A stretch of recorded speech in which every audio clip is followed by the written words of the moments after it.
What's up guys, and welcome to a video. So I saw a thing the other day on YouTube and it was called Japanese in a Year, and the guy documented all of his study patterns and stuff and all of his hours and stuff, and I thought, why not do a weekly upload video of this? Because ultimately my goal is to, I'm not going to be the big F word in Japanese in a year, but obviously I should be conversational, and I'm going to set some minor goal or some smaller goals obviously that are more attainable and kind of build your confidence. But I wanted to talk for a little bit about this week, about maybe some of the stuff that I learned and the time that I spent on Japanese and the apps that I use and stuff like that. Or not, I probably won't go in depth on them.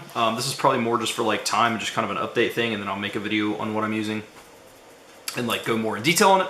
So, so far this week, and I technically started Monday, but Monday I was kind of in that phase where I didn't really know if I wanted to choose Japanese or Korean, because I love Korean as well, but I thought, all right, Japanese we were going. So I didn't really study a lot that day because I was kind of in the middle of going between, well, what do I want to do? So yeah, so this week I used a couple of apps. I used LingoDeer, I used a Duolingo, and I used a thing called Kana Drill, which I actually just got today, and I'll go into depth on that a little bit more as well. But so LingoDeer, which is basically just like Duolingo, it's just a lot more, it's put together a little bit better. There's a lot more grammar notes and stuff. You can access the grammar notes from the app, which is a big plus, and it's just set up really, really good. If you're learning an Asian language, I highly recommend it. They have Portuguese on there now as well, but they have Japanese, Korean, Mandarin, Vietnamese, and then Portuguese, which is super weird to just throw in there, but not that there's anything wrong with that. But so I used LingoDeer primarily more than anything, just because it's easy to use. It teaches you stuff, and I learned a lot from it. I've already learned the kore sore are, kono sono anano. Actually, I need to look that one up, but that one's in literally the lesson that I just did, and then some stuff like that. And so like just with this and that and that person over there, your anoshito wa, or your ano otoko no shito wa, and stuff like that. So it's kind of taught you that, and it gets you into using simplistic sentences, or you can talk about, you know, for example, I can say kore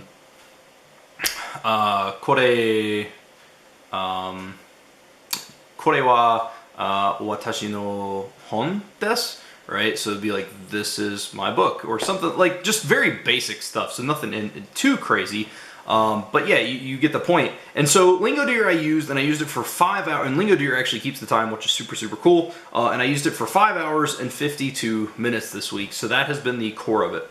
Now, the other core bit of studying that I have done is through Italki. I have a teacher, which I'm taking 2 lessons a week with a dude named Ken. Super awesome dude. He likes wrestling, so we kind of bonded over that. And actually, some of the words he taught me were wrestling related, such as keru, and which is to kick, and then to punch, which is or to strike, which is nagaru, I believe. I'll have to look that up. I'm still in the process of learning those. I just added them to actually Memrise to start working on flashcards on those. But anyway, so it took 2 hours of lessons from him. One of the lessons actually went a little bit over, but you know what? We'll cap it in an hour, and we'll say that that's what it was. Next up was Duolingo, which I used. I probably used this more than an hour. And this was kind of before I got into the rhythm of going with LingoDeer. Now on my phone, you can actually check, you can go into your battery on iPhones, I'm sure you can do this on Android as well, and you can actually look at the last 7 days, the time you spent for your battery depletion, but it'll tell you the time, and I used that. And I only had Duolingo on my phone open for about 11 or 12 minutes, because I usually use Duolingo from the website because it's just not as buggy. And so I know that I used it probably about an hour.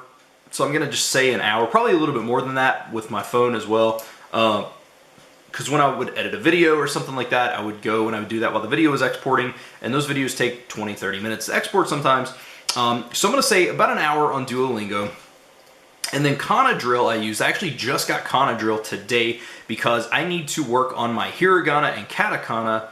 Obviously I need kanji as well, but I really, really need hiragana and katakana, and those are going to be beneficial too, because with a lot of places now with kanji, which I do know I need to read, they have furigana, which has the appropriate kana above it. So if you can't read that, you're a little bit more inclined. You can read the smaller characters, so you can kind of see what it is. But I need to work on that. Hiragana I can read for the most part. I don't want to say fluently. I may not know what it says, but I can read hiragana probably about on a level that I can read, well, maybe not on par with English, but I'm very, very close. I can read hiragana really, really fast. And so this saying that this is a week update is also kind of misleading, which I'll go into. I'll make a whole video later about this, but this is not the first time I've studied Japanese, and I still retained a lot of that hiragana information and some of the stuff that I learned anyway. So, but so I can read that. Katakana I need to work on bad. I can recognize the vowels really, really well. I can recognize the ka or the K series and the S series. And I'm actually pretty solid with telling the difference between shi and tsu, because the shi, the eyes are higher, and then tsu, the eyes are lower, and the thing is a little bit higher arcing. So I have that down, and then I have like the so, which is the more so Y looking one, and then there's another one that I haven't really got to yet, but I know it's a little bit down. But anyway, so I need to work on that because I need to be able to read this. Now, reading is not my main focus. My main focus is conversation with people, but part of the way that you can learn is by reading. So that is that. Now, I did spend some other time watching YouTube videos, but I'm not going to count those because a lot of those were just like kind of watching people go through things, such as the Japanese in a year guy. I watch like Abroad in Japan a lot, which is like tips and stuff, so I'm not really counting that. I may count a YouTube video here or there, like for example, if I do the Japanese from Zero series, I'll probably count those as time learning. And I'm not even saying time learning. Like if I watch a movie, that's going to count. Like immersion is what I'm talking about. So that is it. So with the things that I studied this week, and again, this is not a full week, that roughly adds up to 9 hours and 14 minutes, which I'm really, really happy about. My goal is 7 hours a week. That's an hour a day, which will be 365 hours in a year. And I know that you need, I think it's like close to 1,000. I think it's like 800 hours, 900 hours by the European standards to be proficient in Japanese.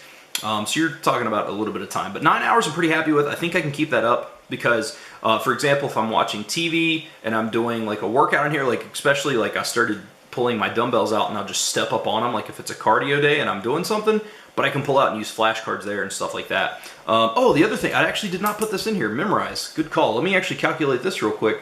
So Memrise I used for 50 minutes, and that's because I just actually got Memrise, the flashcards put in. I'm making my own deck for Japanese with stuff that I'm learning from my teacher. So I'm doing that stuff. So that's going to be, instead of 9 hours and 14 minutes, that's going to be 10 hours and 4 minutes. So I spent 10 hours and 4 minutes this week on trackable learning. So I'm on par, obviously, for that 7 a week, and that feels pretty good. So I am going to end this video here with the time and stuff like that. I do want to make a little bit more videos of interest in Japanese, stuff that I'm using, going more in depth on like LingoDeer and stuff like that. Maybe the Kana Drill and how it works. And that is kind of what I want to do. So I'm going to end this video here. If you guys have any tips, hints, tricks, comments in general, let me know. I am on a journey. It's a year-long journey. I spent more time this week learning Japanese because it's something I want to learn than probably I spent almost the entire time learning Spanish in the several months that I tried to do it, just because I love, like, this is my passion. I love Japanese. So, but yeah, that's where I'm at. Thank you guys for watching. I hope you enjoyed. Let me know what you think, and I will have a couple more videos up this week with updates and stuff like that. And these are going to be probably every Sunday. So it'll be kind of a Saturday through Sunday thing, just because my Mondays are busy and I can get this up kind of in the middle of the day. That way you guys can see it. So, but thank you guys so much for watching. I hope you enjoyed, and I will see you guys in the next video.